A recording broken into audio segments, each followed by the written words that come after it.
Hey, what's going on, folks? Bienvenue. My name is Wade, and this is Sabine River Valley. Well, if you've ever watched any of my videos, you probably know how much I like flail mowers. They're one of my favorite implements for a tractor. And behind me, I've got a brand new one from Victory Tractor Implements. Now, it's all crated up. We're going to have to undo all of that, unbolt all that, get it out of there, and then there's a few things on it you got to set up first. So we're going to go through all that today.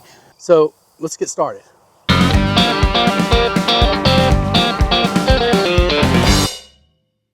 All right, one of the first things I want to talk about before we even get it out of the crate is the width of this crate. So this sucker is long, and it's too long, in fact, to turn sideways inside of the trailer that the 18-wheeler used to drop this off at my place. So I had to pull this out long ways. Now, I'm going to tell you, it was a little intimidating and it got a little crazy there. So we're at 112 inches. Hope you can see that. 112 inches. Whenever we pulled this off, we had to pull it off long ways. And I've got a photo. I didn't video it because I was so, man, I was a little stressed pulling this off. But I've got a video from one of my security cameras, and I'll kind of try to show you. It'll help you see it a little bit better, but it's not great. But we had to actually tilt it off of the end of the trailer. So it was hanging on the end, and I pulled it out with my forks and then tilted it down onto the ground and then swung the tractor around to the front of it. Then we fastened this frame to the front of the frame of the forks so that it couldn't fall forward or anything when we're doing this. And I'm glad we did, because it tried. But then then I lifted it slowly from the center until I got it level, and then could lift it up a little more, and then swung it all the way out of that truck, and then went and set it down and then repositioned and everything.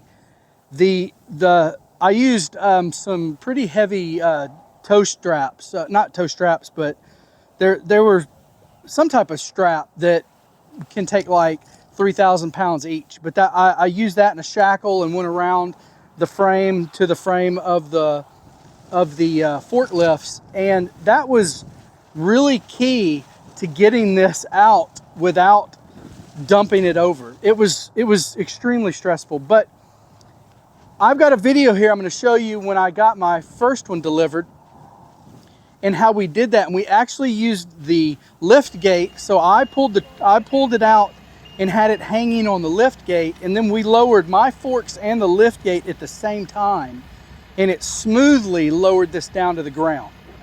I would absolutely recommend this unless you've got multiple tractors to do this with. When you're unloading, we could have had an issue there, and I could have dumped this over. I would highly recommend using a lift gate for something this long that you can't turn in the truck and center it up and lift it out. So that's just something that you want to think about whenever you're planning for the delivery of this. You can select, you don't need a lift gate, and save you like 75 bucks or something like that. But I would maybe just recommend out of the gate using a lift gate if it's something that's too wide to be able to actually turn in the truck. So that's something that you're going to want to think about.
So this is what she looks like. We got the gearbox and everything on this end.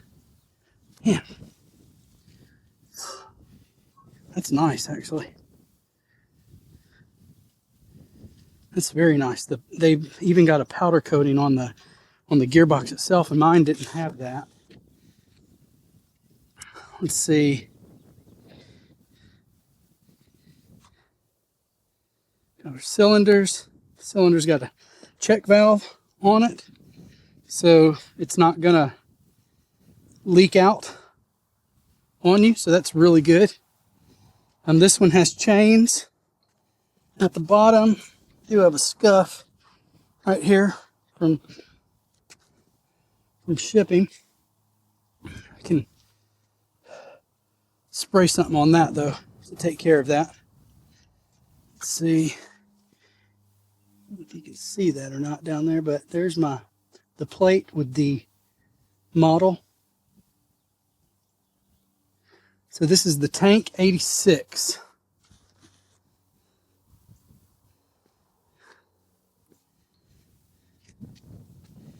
All right, here on the back, we've got, oh, look at this, folks. Look at these clip-ins for the, that's great. To hold your hoses in, your couplers, whenever they're disconnected. This is better than a plastic cover, right? This is I mean, that's pretty cool. This is metal. And it looks like they're spring loaded too somehow. I don't know how that works, but that's awesome. You can see the ball bearings in there. So they actually clip into this. That's great. Wow. You got right back here, you got the PTO shaft. So I'm going to get that off. You got your case for your documents, your manual to keep on there. And the rest of this, you know, I'm going to call this the 3-point bracket, right? This is what actually connects to the 3-point hitch on your tractor. So this is the stuff that's got to be set on there, and this is not light at all. So you're going to have this, and then over here, I'm guessing this is the swing arm that allows it to swing out, and all of that is super heavy. So we're going to need the help of the tractor to get that lifted up so that we can get it set in place correctly. But yeah, man, that's a beast. Man, that's a beast. I'm excited. So what you're looking at here is the Victory TANK-86. This is a 3-point offset ditch bank flail mower, and it is in the 60 PTO horsepower range. So it's 86 inches of cutting width. So it's actually a little bit longer than that. But this one, my other one is 78 inches. So this one is going to give me, you know, a little bit extra length in cutting, but it's supposed to be just a hair lighter. So, you know, it should work out for us. Now, when you're using a flail mower, remember, the flail mower weighs whatever it weighs, but when you're using an embankment ditch bank flail mower, you're moving that off to the side of your tractor. So that weight is amplified, is magnified, whatever. You know, it's a lot more stress on that tractor sitting way out there like that. So that's something that you got to think about. Just because someone makes a ditch bank embankment flail mower that matches your tractor's 3-point lift capacity or your horsepower, you've got to remember that that weight is exaggerated when it's hanging way out there. So you might need some type of counterweight on that device, on that tractor somewhere, maybe hanging off the side of the 3-point bracket to counter that weight sitting out there. But that adds to the 3-point lift weight that you're lifting. So it's just something that you've got to think about when you're using something like this with your tractor.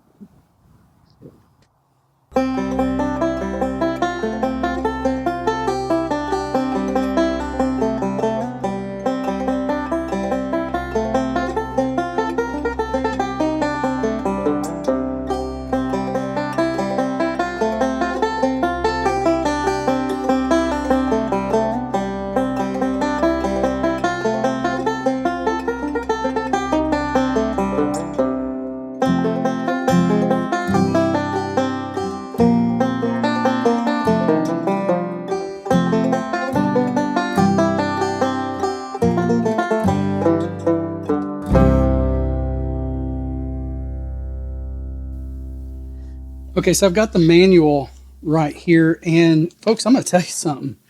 That's a super nice manual. I mean, that's not like just some, you know, paper thrown together. This is an actual book, and it's a good, detailed book. Look, it's even got the guys that always get hurt in their manuals. I mean, it's like, it's got, you know, things like that. Where did I do that? Changing your blades out. You know, if you've got hammer and you want to go to the fork, you know, blades, the knives, you know, they've got that there. I mean, this is really nice. A super nice manual. So here we're in the assembly setup part, and you can see this right here. There is the cylinder. This is called the vertical. Saw it just a second ago. Here, the lateral joint. So this is your lateral joint right here, and so the lateral cylinder is up in the air. So you've got the end that's connected to a bracket, and then you've got the end that's not connected to a bracket. The end that's not connected to a bracket is going to connect up to the actual mower itself. The end with the bracket is going to connect to the 3-point bracket eventually. So we need to get this one up in the air. I believe this is actually turned. So we're going to have to figure out how to get this in the correct orientation to get it lined up so we can connect it to here. All right, so this piece here is going to connect to the 3-point bracket. So it's going to stick out. The other end is going to connect up right here. But this needs to be turned. It needs to be rotated. So we're going to have to figure out how to do that. I have no clue. But what I'm going to do is I'm going to get these hoses out of the way. So I think what I'm going to do is I'm going to try cracking a line on this to make sure there's no pressure or anything, no air keeping that cylinder from moving, and maybe we can move it by hand. I don't know.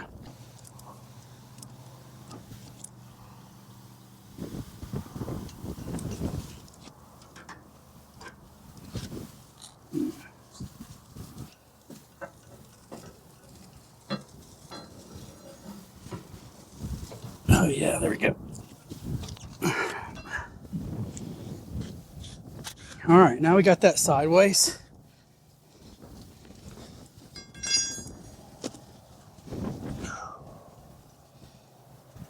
What we need to do now is lift this up.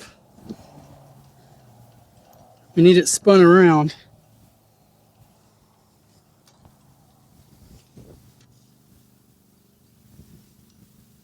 And pointed back the other direction. So let me get that.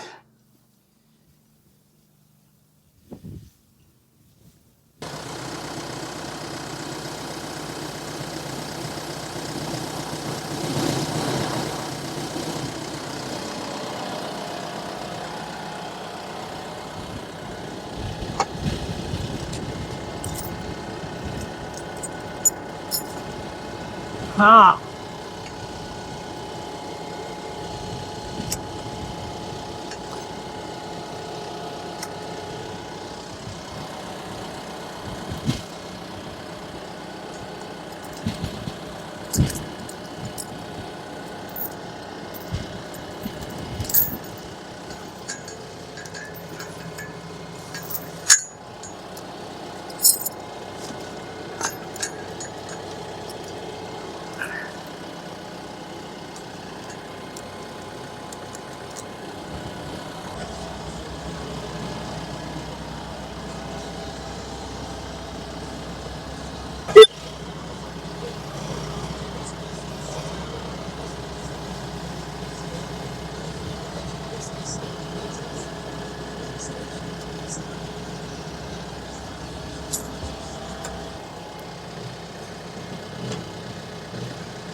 All right, so I've got the 3-point hitch bracket. Again, I'm not real sure what to call it, but this bracket here that actually connects to the 3-point hitch on the tractor. I've got it connected, and what I need to do is I need to get one side of it connected to this arm here, and you can see where the bolts are going to go through. So they're going to go, it's going to fit into this bracket right here, and you've got one bolt that is permanent, and then you've got a pin at the bottom. So that can actually swing if you need that too. So I've got to get that hooked up. Again, I just grabbed it with the tractor. That's the easiest thing to do.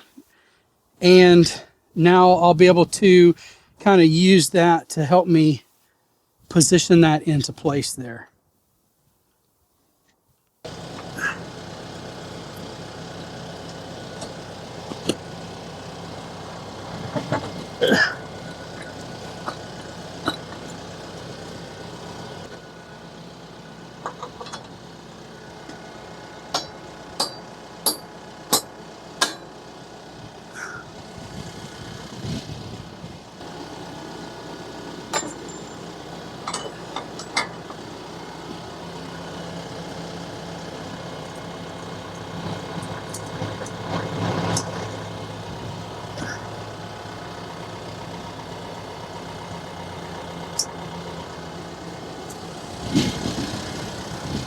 All right, so I got that on.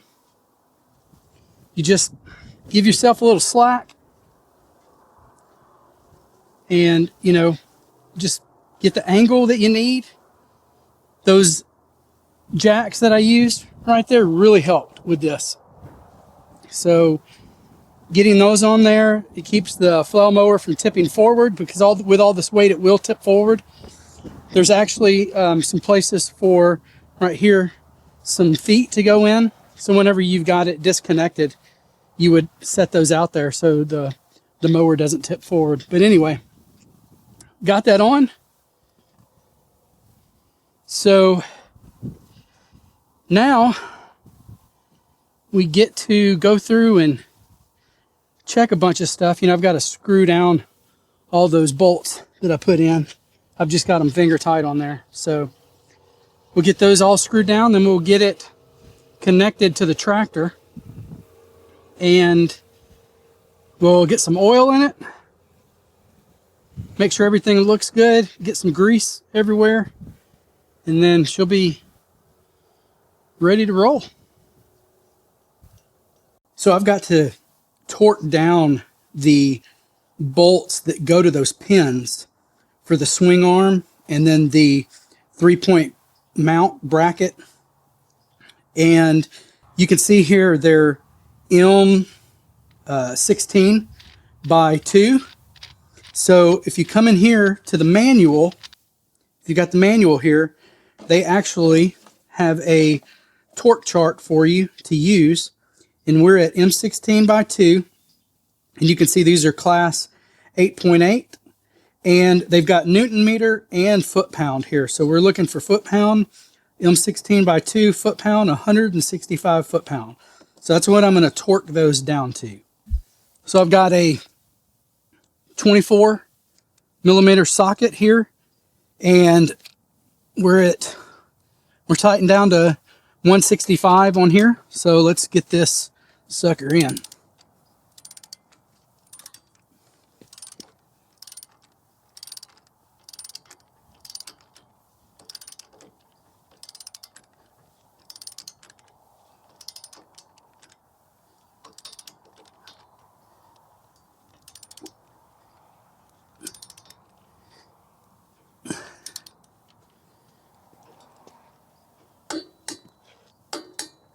There we go. Click. A real click. Here we go. Man.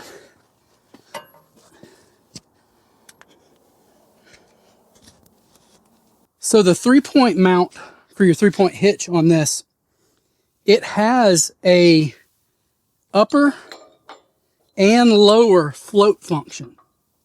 So when you look at these pins here, if you were to take this out and try to connect it, this wouldn't be at a correct level across. This wouldn't be perfectly, you know, straight. It wouldn't match up to your link arms, right, on your 3-point hitch. So you're going to want to match. You need this float function installed, and you're going to match. If you're going to use the top pin over here, then you're going to want to top pin it here.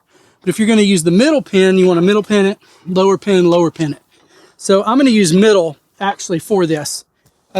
That's where I'm going to start out. That just seems right. I don't know. So that's what I'm going to go with. But that's what this is it's a float function. It's going to allow, if this thing needs to dip down or raise up, it's going to allow it to do that using this.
Mm.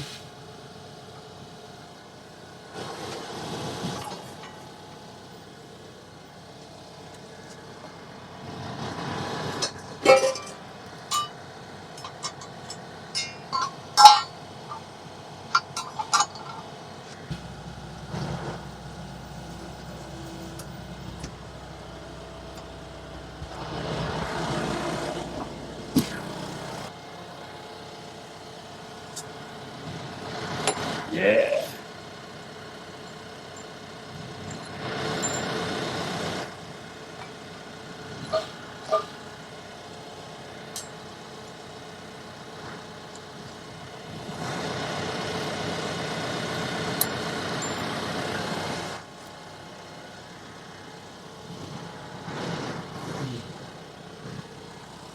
So we got her hooked up. So what I did was, you know, she was pushed out just a little.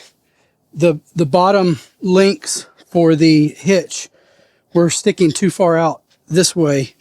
So I lifted it up with them, and then I just rolled back just a hair, and it was able to turn that in. So these went down, these went in. This kind of straightened up just enough to get me the length I needed on this. So my top link is pretty far out, so I have to see how that plays into adjusting this as we go. So the next thing that we need to do is we need to get the hoses routed. Now, one of the things on this that's really super nice about this flail mower is that they have added places for you to route your hoses. I have a video somewhere, an early on video, the first time I ever used it, where these hoses right here that ran down this way, there was just too much slack right here, and they actually got under and got pulled under, and one of the hammers grabbed one and ripped it. So, and I lost a bunch of fluid out in the field with that. So this is a really, really nice hose management for the hydraulics on here. That's great. You rarely see this on a flail mower. That is top notch right there. That is just a great thing to have on here. So we'll get those hoses run and then we'll be able to connect it to the tractor.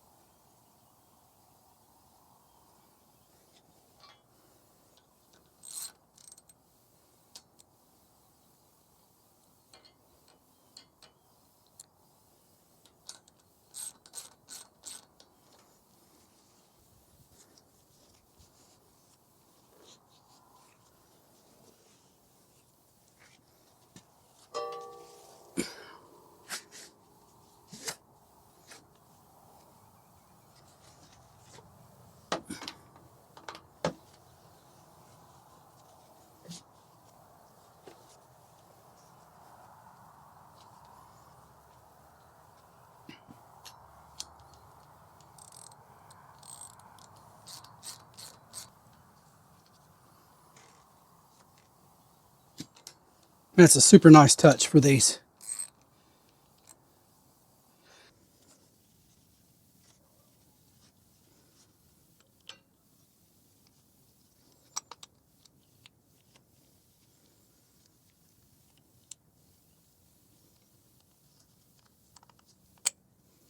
Now, you want to give yourself a little bit of slack here because right now this mower is pretty close to where it would be if it was just riding on flat ground. But if I want to angle that down and cut, this is going to tip down even more, and that's going to get a little bit further away.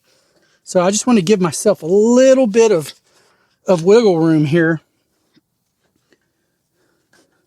so that if it does need some extra length, I'm not going to tear this up. And the first time I ever tip this down, I'll watch this and see if I need to make any adjustments. And it looks like it's really simple to make these adjustments here.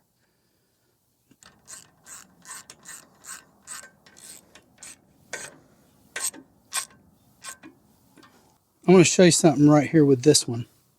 So this has, they have welded in the piece that this actually connects to, and it actually sticks out. So you think that this screw, at first when I was putting that on, I was like, oh no, that screw's too short. But it's really not, because it actually fits in, this little piece that sticks out fits into a groove there, and it actually goes in. So you actually have more room than you think when you're putting this on. So when you see these are shorter. The other ones were longer than this. See, when I put this on perfect like this, and I can't do that when the hose is in there because of the cover that's around the hose. The protective cover is too thick to let it come all the way down. So it almost sits out, it almost sits flush when it's in there like that. But because this fits into this groove, you actually have more travel for that screw than you think you do.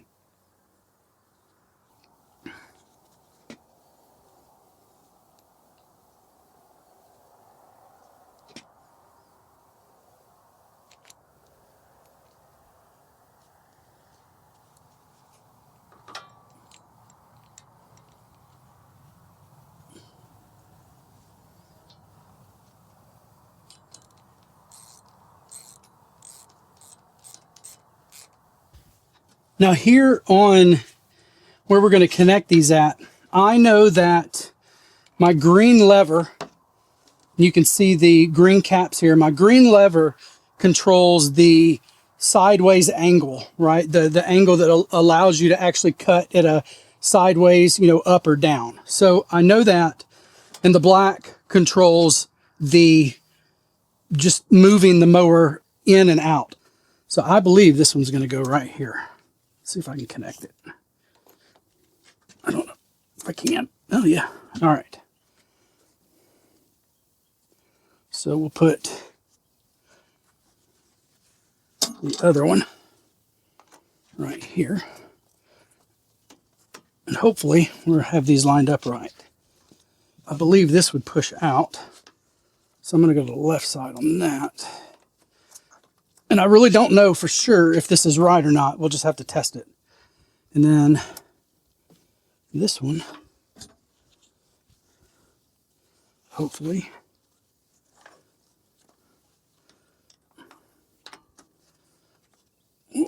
Pull it back in. So we've got it connected to the hitch. We've got all our hydraulic lines connected. So see if we can lift this up and pull it in.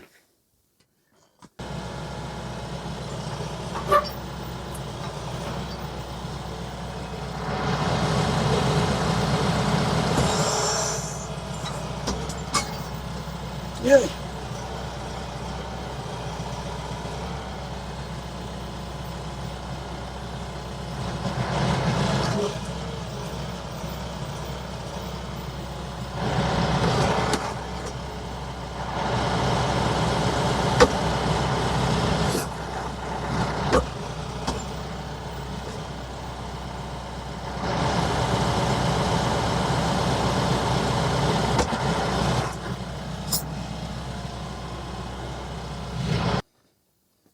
All right, so she will not go down, but I'm going to show you why. There's a flow control valve over here.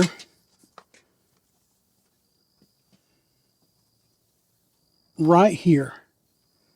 And this, I'm guessing, was shut all the way down. So I'm going to open this up. Now, I'm just going to fill it. I'm going to open it all the way. See what it feels like. So that's all the way open. I'm going to go back and shut it down. And then I'm just going to open it up slightly because I don't want it flying down. So we'll do it just there and see if it'll.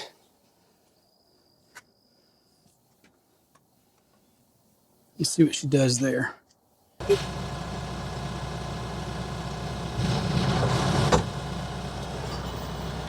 Still not quite going down, so I'm going to open her up some more. All right. There.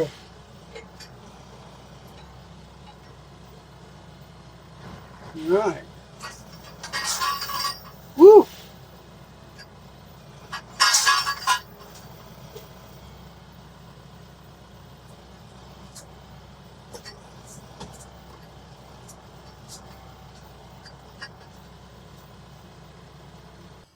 All right, so I opened her up probably 6 quarter turns total, which, would be 1.5 full turns around to get it there. She's not sitting exactly parallel at the moment.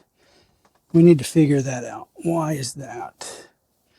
I might need to pull my pins here and swing her this way. I think that's exactly what I need to do. So that's going to be fun, but it's not the worst thing in the world. So yeah, I think once let me show you. These are your stabilizer arms for those. And sometimes they have turnbuckles, sometimes they have pins. Mine have pins that you drop in. And right now it's real tight, so I can't just pull that out. I'm gonna have to relieve a little bit of this pressure, pull the pin out, and pull the one out on that side. Then I can move this, and this will swing around, and I can straighten this out where this will be perfectly straight on the back. And it's just part of your initial setup when you're doing this. So that's something that we've got to do. But I don't know if you can tell, the sun has gone down behind the trees. So even though the camera might be pulling in more light and helping you see back here, it's hard for me to see. So I think that's going to be it for tonight. So we'll just get back on this in the morning when it's nice and bright out here. We'll get all this straightened out.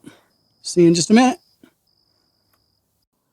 Well, it's the next morning, and I've got the stabilizer arms adjusted. So this thing right here, this bracket, is kind of sitting parallel with the tractor. Now you don't have to do that. The main thing that you want to do is make sure that your arms aren't, that those bottom links, your link arms, thank you, your link arms aren't too far one way or the other where they rub into your tires. That's the main thing that you want to do there. You can, within that, you can adjust this if you want this to sit out a little bit further this way, or if you want it to sit over a little bit further this way. This mower, I could go over a little bit further that way. This mower, this is an embankment mower. This is not a mower meant to pull behind your tractor and cut at cut at your wheel distance, right? This isn't one that you pull directly behind it. You can do that a little bit, but this mower, the gearbox on this is way over here on the end of the mower to give you the maximum reach way out here. So this mower only comes, it doesn't come all the way over to my far, we'll call it the driver side wheel, right? It doesn't come over all that way. So it's actually sitting maybe center of that rear axle there, maybe a little bit over, but I mean, there's the gearbox, at the end of the gearbox might get to the end of the wheels depending on if you have them spread out. I've got my hubs turned, so my wheels are sticking further out. But so you just know that you're not going to get this thing dead center and get a cut that is the width that, that's exactly behind your tractor. This is not what that's meant for.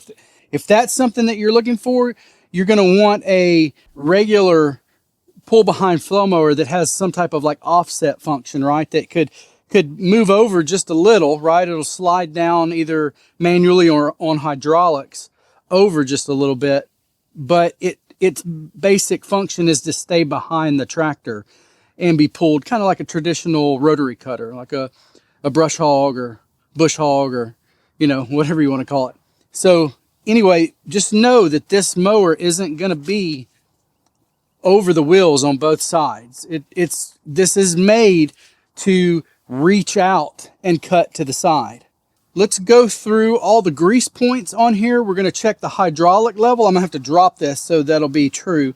But we're going to have to check the hydraulic level now, because since I have filled these lines and these cylinders, with hydraulic fluid, I'm probably going to be low on my tractor. So I want to make sure that I'm at the right levels with that. And we'll check all of our grease points and make sure everything looks good. And maybe we'll do some cutting. So the next thing we're going to do is we're going to top off the gearbox with gear oil. So the manual calls for 90 weight oil, gear oil in there, and it says to fill it halfway. Now, I can't find there's no level port on here, right? No level screw that you can take out and watch. But you can, if you open this up, you can see down inside, and you can see the shaft coming out, going into the gear for the tractor. But so you can kind of see down in there, and maybe with a flashlight you could kind of see. But I'm gonna create me a little dipstick, and it's not going to be completely accurate, but it'll at least let me know if I'm close, if I'm missing oil. I can go back and reference this. So I'll show you what I'm going to do. I'm going to take me a white zip tie, and I'm going to cut off the end that is thinner. I don't want that on there. And I want to cut it as straight as possible. There we go. So now I just have the zip tie, and I don't have that little floppy piece on there. And I'm going to stick this down in, and I'm going to go all the way to the bottom on it. And so all the way to the bottom, when I do that, I'm going to take me a Sharpie, a black Sharpie, and I'm going to mark right down there at the end of that, where that was. So this will be my full, right? This will be to the top reference. So I know that around middle of that, right around the middle of this is going to be the halfway mark. So what I'm going to do is I'm going to take a red Sharpie and I'm going to mark this around halfway down. And I'm just eyeballing this. Again, this is just an easy reference. This isn't going to be exact. So about halfway down that, I've got me a red mark. So now,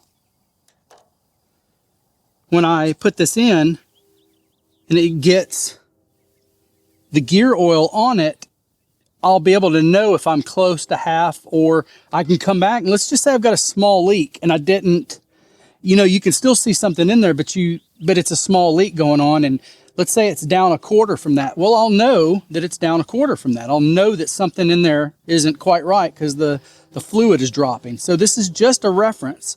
And I'm going to put this in my toolbox and keep this, and it'll be there for me to use for this mower. So I'm going to take this is ADW90, and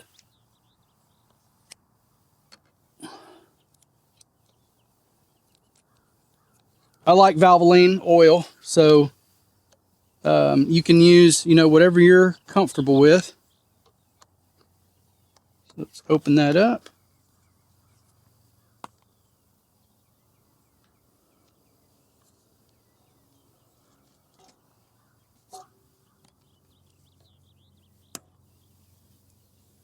I'll never see that again.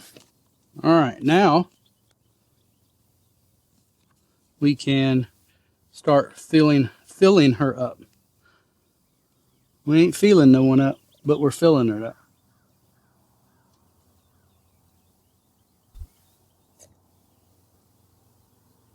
And I don't know how much this takes because I couldn't find anything that said that. So I'm going to go slow with this.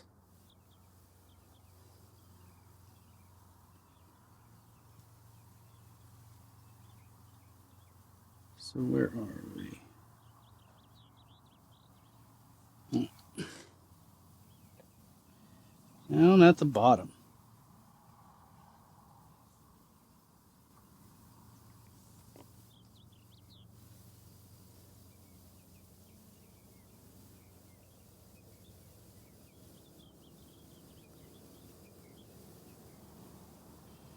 Okay.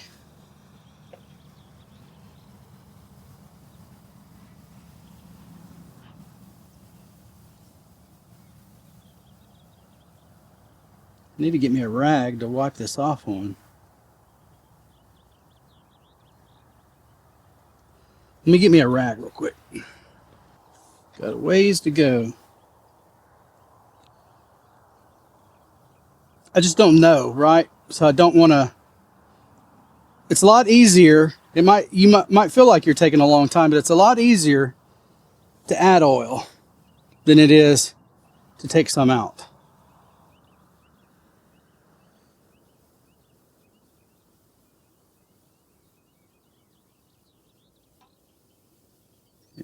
It's showing at the bottom.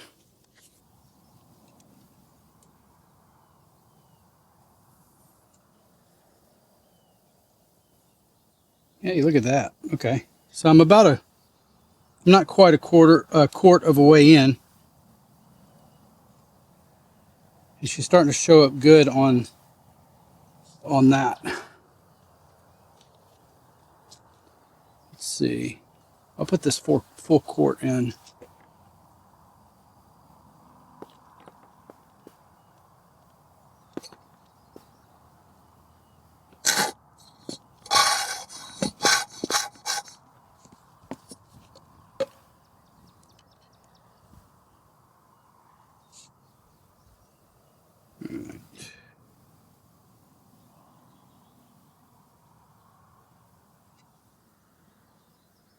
Okay, there we go. We're getting there. So,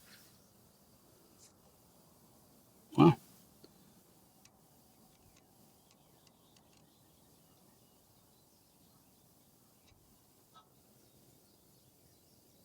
Yeah. Gonna need a little bit more.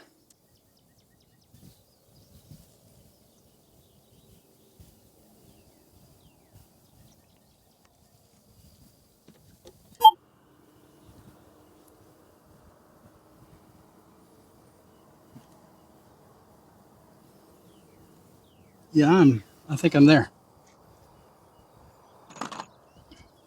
So I did a combination of checking this and looking in there. And so if I go just below the top of this shaft, I pick up the oil on this. So there we go. That is our homemade dipstick, and that's what I'll be using on this. I'll save this and keep it for next time. So 33.3 plus 8.3 equals 41.6. So I used 41.6 ounces.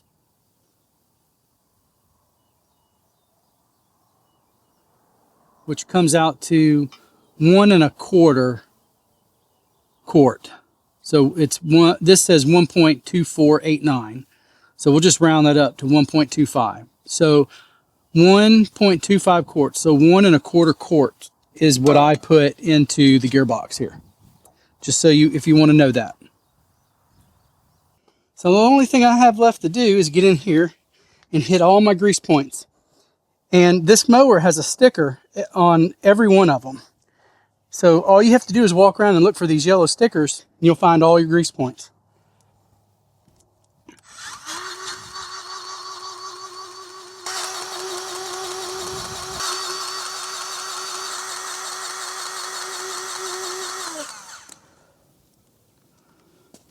Well, that's it for the setup. I guess the only thing left to do now is put her to use.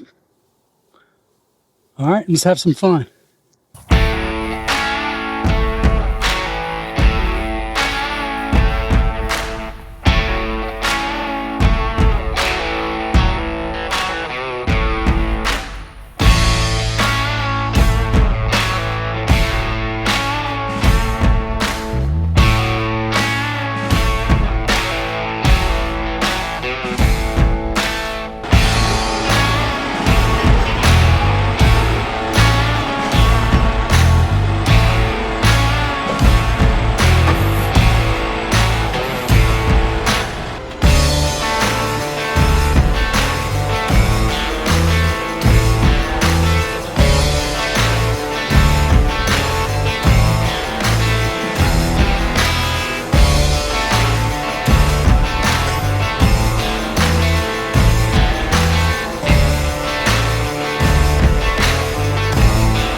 So this is a section we just cut.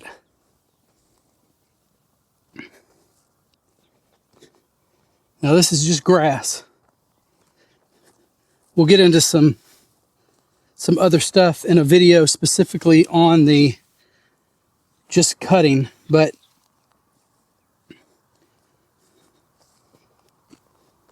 and it looks good. You know, and it's all mulched up. Look, you can see here, this is all mulchings right here. See that? So this is what you're getting with a flail mower over a rotary cutter, right? Rotary cutter would have just kind of cut this and knocked it over, and it would have been big chunks. With this flail mower, you're getting mulched up material. You can see in here now that we've cut some and dirtied this up, you've got these teeth that are in here. And so when these blades come across, these blades hit the material, but the material also gets sort of pinched and mashed between these blades here and then the hammer blades here.